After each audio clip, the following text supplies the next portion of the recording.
Hello， 大家好，我们是草泥汉堡，今天就为大家带来搞笑脑洞美满辛普森一家第7季第5集。又是全家集体出游的日子，这次目的地是宝宝乐园。老辛普森对这地方很不感冒，表示自己还是就待在车上好了。辛巴却觉得这虽是专属小新的乐园，但其他人未必就不能发现它的有趣之处。不过他们仅到门口就已经叫苦不迭了，看样子又是一段无聊的旅程。第一站是大灰狼与3只小猪，除了小新对表演反应热烈，其他人的脸上都写着乏味。接下来这3只小熊，第一只有人睡了我的床，第二只有人睡了我的床，第3只有人睡了我的床，等等，怎么真的有人？原来是老辛普森，他嫌车里待得太热了。小新独自来到了一处游玩之地，看着门前身高不得超过此高度的指示牌，他更来了兴趣，下个腰就进去了。小新坐上第一节火车车厢，还没有嘚瑟多久，就因为太高撞上隧道，接着又将立在轨道上的伐木工雕像撞倒了，还让他给旁边的鹅斩首了。看着身后的孩子们连连欢呼。另一边，其他人正在动物园里玩耍，辛巴在给眼前小羊喂罐头，见小羊不吃，他有些不高兴。辛巴告诉他应该喂机器里的饲料，说着他又去投了币买了饲料，不料揣的食物太多，小新一下子就被羊群包围了。等到他们走后，地上只剩下了他的奶嘴，还好并不是被吃了。此时全家人都来看小羊，他们十分可爱，尤其是最后一只，辛小妹特别喜爱它，抱着就不愿意撒手。见女儿高兴，辛巴也很开心，看吧，来这里玩真是个好主意。这时广播响起，有些车辆被撬了，这其中就包括了辛普森家的这辆。回到家后，邻居家热闹吸引了辛巴的目光，走近一看，原来是弗兰德在办家庭烧烤派对。辛巴很生气，弗兰德，你办家庭聚会居然不邀请我。弗兰德有些无奈，这是一次仅限于弗兰德家族的聚会。说着他还为辛巴介绍来自世界各地的弗兰德。不过这依旧没能让辛巴消气，他决定办一个春田镇史上最棒的烧烤派对，而且只邀请他想邀请人参加。弗兰德马上询问，那我能参加吗？辛巴脱口而出，当然可以。糟糕，趁着吃饭的时间，辛巴对妻子说了这件事，并将这个费力不讨好的重任交给了他。辛巴倒是没有拒绝，因为这是一个在法庭之外认识邻居的好机会。事情谈妥之后，辛巴将目光对准了羊排，今天的羊排好像格外好吃。辛巴解释道，他今天放了盐调味。辛小妹看着他们都在狼吞虎咽的吃着，再看看自己碗里的肉，仿佛看见了他们都取自于自己心爱的小羊，他恳求着说知道辛小妹是爱他的。辛巴看出来女儿有些不开心，还以为是羊排不够，于是又给她添了2块。辛小妹推开盘子，我不能吃可怜的小羊羔。辛巴安慰她，这是羊羔肉，不是小羊羔，可是这就是从她身上取下来的。辛巴表示，若是不愿意吃羊羔肉，她也可以做一些其他的，比如鸡胸肉、烤羊臀肉、热狗。光是想象那个画面就已经让辛小妹足够难受了，她坚决说自己哪一种都不吃。辛巴觉得女儿的行为有些好笑，小新也拿自己羊排逗妹妹，谁知辛小妹一巴掌就将她扇进了辛巴的嘴里，然后父子俩就开始了羊排争夺战。辛小妹吃素的决定在家得不到支持，她开始觉得学校才是她的庇护所，谁知这节课内容竟然就是解剖虫子。辛小妹看着这只可怜的小虫子，她仿佛在说，辛小妹，我可没做过对不起你的事啊。她拿起旁边的解剖刀，始终下不去手，最终颤抖将刀扔了。她对老师说自己不能解剖动物，这是不对的。胡夫表示尊重她的道德选择，然后悄悄按下了红色按钮。中午在食堂吃饭的时候，辛小妹也没有满意的菜式，她询问食堂阿姨是否有不含肉类的食物，肉馅糕里可能不含，你们一定还有为素食者准备的食物吧？当然。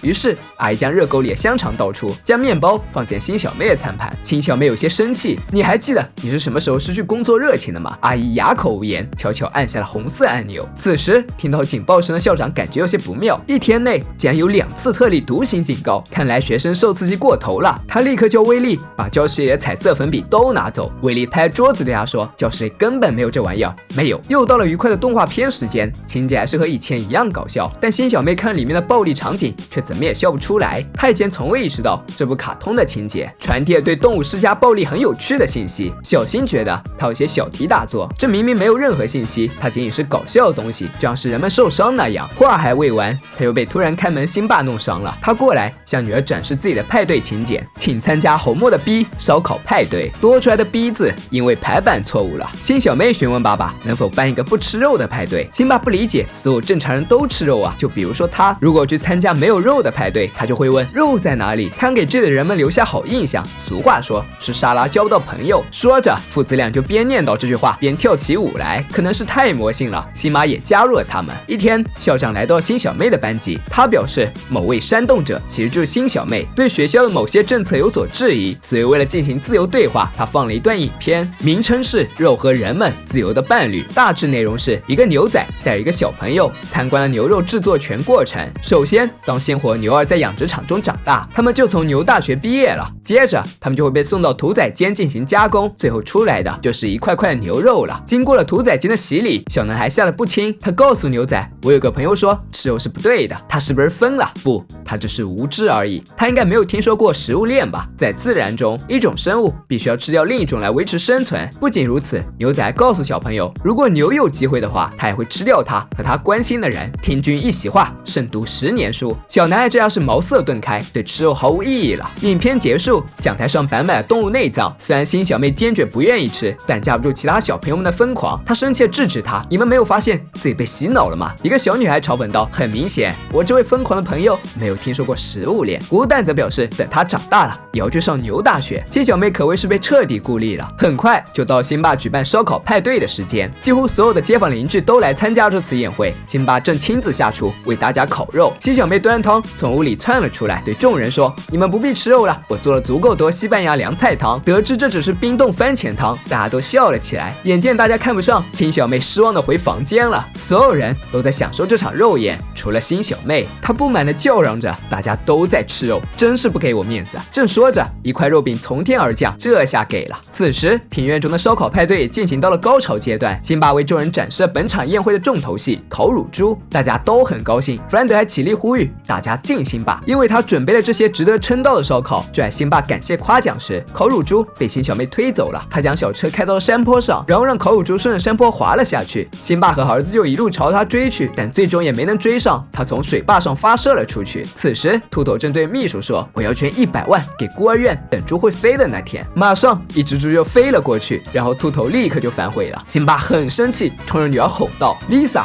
你毁了我的烧烤派对，我要你立刻道歉！”新小妹丝毫没有服软：“我绝不道歉，我这么做是对的，你才是错的，错的，错的！现在我回房间去了。”接下来就父女冷战时期，他俩谁也不和谁说话，明明在同一张桌子上吃饭，却要让老婆和哥哥来帮自己传话，到最后绕来绕去，让辛巴彻底混乱了。不仅打破了不和新小妹说话的约定，还生气让新小妹回房间。这下新小妹不满了：“你干嘛对她那么凶？爸爸，我不需要你的任何意见，你这个烧烤派对破坏者，一无所知却自以为是。够了，我没办法和这个史前的食肉动物住在一起。”新小妹留下一句：“我要离开这”之后就离家出走了。一走出家门，新小妹就遇到了一群不怀好意的孩子。双胞胎姐妹说她头是莴苣做的，另一个小女孩说：“因为和胡萝卜结婚嘛。”新小妹颇为无奈：“是的，我会嫁给胡萝卜的。”得到她承认，这群孩子更兴奋了。新小妹独自走在大街上，想要寻找吃素的痕迹，但她失败了。回想起一切有关吃肉的场景，她只觉得头疼。看到快意买超市的腊肠，新小妹感觉自己无法与世界对抗了。她拿起热狗，下定决心后咬了一口，大声喊道：“这下大家都该满意了吧？”这时阿普来到了柜台，听起来你好像喜欢吃我的豆腐热狗。豆腐？